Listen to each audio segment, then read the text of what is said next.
ہمارے ساتھ بھی ایسا ہی ہوا تھا، مگر ہم نے تو ان لوگوں سے نہیں پوچھا کہ تم ایسا کیوں کر رہے ہو۔ ہیولے نے زائد کی نقل اتاری، اس کے انداز میں تمسخر تھا۔ کن لوگوں نے تمہارے ساتھ ایسا کیا؟ جویر نے ہیولے کے قریب آتے ہوئے کہا۔ بتاتا ہوں، ویسے بھی تم مرنے والے ہی ہو، چلو یہ جان کر مرو گے کہ تمہیں کس نے اور کیوں مارا۔ ہیولے نے سرد لہجے میں کہا، میرا نام خاقان ہے اور یہ میرے ساتھی ہیں جو اسی قلعے کی جیل میں جل کر مر گئے۔ خاقان نے فضا میں چکراتے ہیولوں کی طرف اشارہ کیا۔ ہم اس جنگل میں سیر کے لیے آئے تھے، مگر ان لوگوں نے ہمیں قید کر لیا۔ ہمیں ان کے بارے میں اتنا ہی پتہ ہے کہ وہ ایک سائنسدان کے ملازم تھے، جو اس سائنسدان کے کہنے پر ہمیں سونے نہیں دیتے تھے۔ اس سائنسدان کا ماننا تھا کہ جو انسان 2 ہفتوں تک جاگتا ہے اس پر کسی اور دنیا کا دروازہ کھل جاتا ہے، جس دنیا میں موت کے علاوہ سب کچھ ہے۔ اور پھر اس سائنسدان نے کتنے ہی لوگوں کو اپنے تجربے کی بھیٹ چڑھا دیا۔ ہم لوگوں نے مرنے سے پہلے قسم کھائی کہ اگر ہمیں موقع ملا تو ہم مرنے کے بعد ان لوگوں کو ویسے ہی اذیت دیں گے جیسے یہ لوگ ہمیں دیتے تھے۔ اور پھر سچ میں ہمیں یہ موقع ملا، ہماری روحوں نے اپنا جسم چھوڑ دیا۔ ہم نے ان لوگوں کے ساتھ ویسا ہی سلوک کیا جیسا وہ ہم سے کرتے تھے۔ پھر اس دن سے آج تک جو بھی یہاں آتا ہے ہم اسے اسی اذیت سے گزارتے ہیں۔ یہاں سے نکلنے کے تمام راستے ہم نے ختم کر دیے ہیں۔ اب لوگ یہاں آ تو سکتے ہیں مگر جا نہیں سکتے۔ تو پھر تم اور ان لوگوں میں کیا فرق رہ جاتا ہے؟ مانا کہ تمہارے ساتھ زیادتی ہوئی ہے، مگر تم اب اپنا بدلہ لے چکے ہو۔ یوں معصوم اور بے گناہ لوگوں کو مار کر تم اپنی روحوں کے لیے دوزخ کا ایندھن تیار کر رہے ہو۔ ہیولے کی لمبی تقریر کے ختم ہوتے ہی رائلا نے غصے سے بھرپور انداز میں کہا، تمہارے وعظ کا ہم پر کوئی اثر نہیں ہوگا، تم سے پہلے بھی کتنے لوگ ایسی باتیں کر چکے ہیں۔ ہیولے نے کہکا لگاتے ہوئے جواب دیا، اور سچ تو یہ ہے کہ ہمیں اب لوگوں کو اذیت دے کر مزہ آتا ہے۔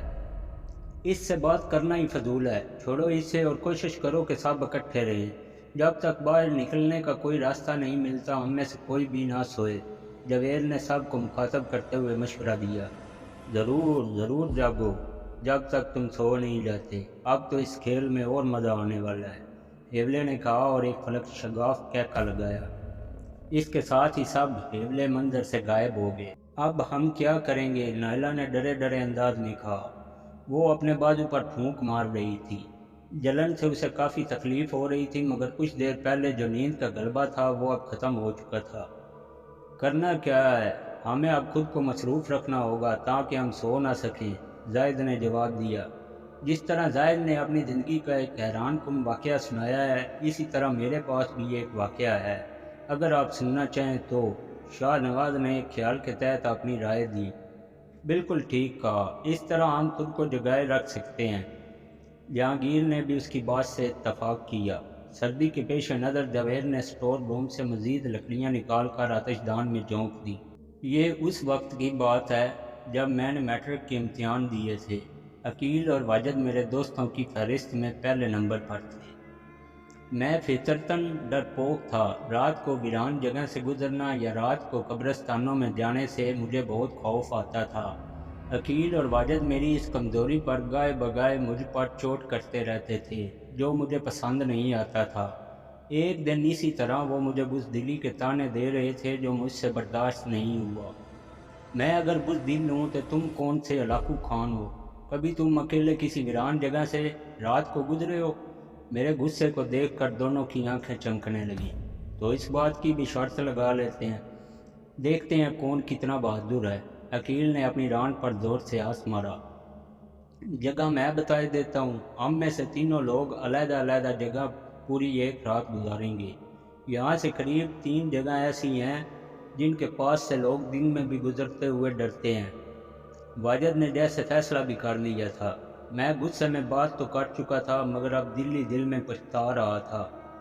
پہلی جگہ میانی صاحب کا قبرستان ہے، ہم تینوں میں سے جسے وہاں رات گزارنا پسند ہے وہ وہاں جائے گا۔ دوسری جگہ ساتھ والے گاؤں میں چودھری بخت کی حویلی ہے جو کافی عرصے سے ویران پڑی ہے۔ اس کے ساتھ اکا دکا گھر ہیں جو اس حویلی کی نوسط اور دہشت کی وجہ سے خالی ہو چکے ہیں۔ واجد ڈرانے والے انداز میں بولتا ہوا ایک دم خاموش ہو کر میرے چہرے کا جائزہ لینے لگا۔ میں تو ان مقامات کے نام سن کر ہی دہل گیا تھا۔ ان مقامات کے بہت بھیانک قصے میں کافی عرصے سے سنتا آ رہا تھا۔ اب وہاں جانے کے تصور سے ہی میرے رونگٹے کھڑے ہو چکے تھے، مگر کیا کرتا، طیش میں آ کر جو بول بیٹھا تھا اس سے مکرنا بھی مجھے اپنی تذلیل محسوس ہو رہی تھی۔ اور تیسری جگہ ہمارے گھروں سے کچھ ہی دور وہ پرائمری اسکول ہے جس کے بارے میں مشہور ہے کہ وہاں کسی چڑیل کا قبضہ ہے۔ واجد نے ڈرامائی انداز میں اپنی بات مکمل کی۔ اب بتاؤ رستم پہلوان، تم کہاں رات گزارنا پسند کرو گے؟ عقیل نے تندیہ لہجے میں پوچھا۔ اس کی استہزائیہ مسکراہٹ نے مجھے پھر سے غصہ دلا دیا۔ تم لوگ جو فیصلہ کرو گے مجھے منظور ہے، میں کہیں بھی رات گزارنے کے لیے تیار ہوں۔ نہ جانے مجھ میں اتنی ہمت کہاں سے آ گئی تھی۔ ان کے چھڑانے والے انداز کو دیکھ کر میں ہر قسم کے خطرے سے لڑنے کو تیار ہو گیا تھا۔ تم بتاؤ واجد، اسے کہاں بھیجیں؟ عقیل نے واجد سے پوچھا۔ میانی صاحب زیادہ خطرناک ہے، وہاں میں چلا جاتا ہوں، تم پرائمری اسکول اور شاہ نواز کے چودھری بخت کی حویلی بھیج دیتے ہیں۔ واجد جیسے پہلے ہی پلان کر چکا تھا۔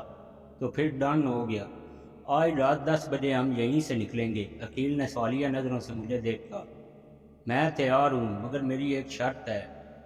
اس رات کے بعد تم مجھے بزدلی کا تانا نہیں دو گے۔ میں نے اپنے دل کی بات زبان پر لائی۔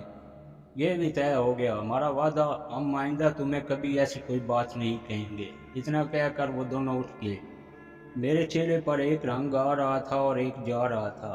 میں اندر سے کافی سہما ہوا تھا۔ میری اس وقت یہی دعا تھی کہ خدا کرے آج رات ہو ہی نہ، مگر وقت کو گزرنے سے کون روک سکتا ہے۔ میں نے گھر والوں کو ضروری کام کا کہہ کر ایک ٹارچ، چند بسکٹ اور پانی کی بوتل ساتھ لی اور گھر سے نکل آیا۔ 10 بجے ہم تینوں اپنے مخصوص مقام پر تھے۔ چند ضروری باتوں کے بعد ہم وہاں سے اپنے اپنے مقرر کردہ مقام کی طرف روانہ ہو گئے۔ اتنا کہہ کر شاہ نواز خاموش ہو گیا۔ سب افراد اس کی آپ بیتی میں کھوئے ہوئے تھے۔ اس کے خاموش ہوتے ہی انہیں سردی کا احساس ہوا تو سب نے آتش دان کی طرف دیکھا جہاں آگ کی لپٹیں کم ہو رہی تھیں۔ تم جاری رکھو، جاوید نے کہا اور اسٹور روم سے لکڑیاں نکال کر آتش دان میں ڈالنے لگا۔ مجھے چودھری بخش کی حویلی میں جانا تھا جو شہر سے تھوڑی دور کھیتوں کے درمیان بنی ہوئی تھی۔ ان دنوں سردی کے دن چل رہے تھے۔ میں کھیتوں کی پگڈنڈیوں پر چلتا ہوا آہستہ آہستہ حویلی کے نزدیک ہوتا جا رہا تھا۔ میں جتنا حویلی کے قریب جا رہا تھا اتنا ہی میرے دل کی دھڑکن تیز ہوتی جا رہی تھی۔ کھیتوں میں سے آنے والی اشراط الارض کی آوازوں کے علاوہ مکمل سناٹا تھا۔ آسمان پر چاند بھی بادلوں کے پیچھے چھپا ہوا تھا۔ سانپ اور خطرناک کیڑوں کے خطرے کے پیش نظر میں نے ٹارچ جلا لی تھی۔ اتنی سردی میں بھی مجھے خوف سے پسینے آ رہے تھے۔ اچانک ہی ایک درخت سے الو کی منحوس آواز آئی اور پروں کی پھڑپھڑاہٹ کے ساتھ ہی میرا دل جیسے اچھل کر حلق میں آ گیا۔ جس حویلی کے پاس سے لوگ صبح کے وقت گزرتے ہوئے کتراتے تھے، میں اس حویلی میں پوری رات گزارنے والا تھا۔ ایک دفعہ تو ارادہ کیا کہ واپس جا کر عقیل لوگوں سے معافی مانگ لوں، مگر بعد میں ان کے تندیہ فکروں کا تصور کیا تو اس خیال کو اوپر سے پشت ڈال دیا۔ بزدلی کے تانے سہنے سے اچھا یہ تھا کہ اپنے خوف کا سامنا کر لوں۔ تھوڑی دیر میں ہی حویلی کا گیٹ میرے سامنے تھا۔ میں نے گیٹ پر ہاتھ رکھ کر دبایا تو وہ ایک دل دہلا دینے والی چرچراہٹ کے ساتھ کھلتا چلا گیا۔ خوف سے میرے ماتھے پر پسینے کے قطرے نمودار ہو گئے۔ میں نے دل کڑا کر کے قدم اندر رکھ دیا۔ حویلی کے صحن میں جاٹ جنکار کی بہتات تھی۔ کافی عرصے سے بند اس حویلی کی حالت کافی ناگفتہ بے تھی۔ میں نے ٹارچ کی روشنی صحن کے کچے فرش پر ڈالی اور آگے بڑھنا شروع کر دیا۔ آوارہ بلیوں نے حویلی کے صحن کو اپنا مسکن بنایا ہوا تھا، جن کی چمکتی آنکھیں کسی مفوق الفطرت چیز کا تاثر دے رہی تھیں۔ میں نے تمام خوف کو اپنے ذہن سے جھٹکا، جس میں کچھ حد تک میں کامیاب بھی ہو گیا۔ اپنے قدم آگے بڑھاتے ہوئے میں حویلی کے اطراف کا جائزہ بھی لے رہا تھا۔ یہ ایک کافی پرشکوہ عمارت تھی جو کہ صحن کے بیچوں بیچ بنائی گئی تھی۔ حویلی کے چاروں طرف کافی کھلا صحن چھوڑا گیا تھا جہاں کبھی باغیچہ ہوا کرتا ہوگا، مگر وقت کی دھول میں دب کر سب جاٹ جنکار میں تبدیل ہو چکا تھا۔ چند سیڑھیاں چڑھ کر میں حویلی کے داخلی دروازے پر پہنچ چکا تھا۔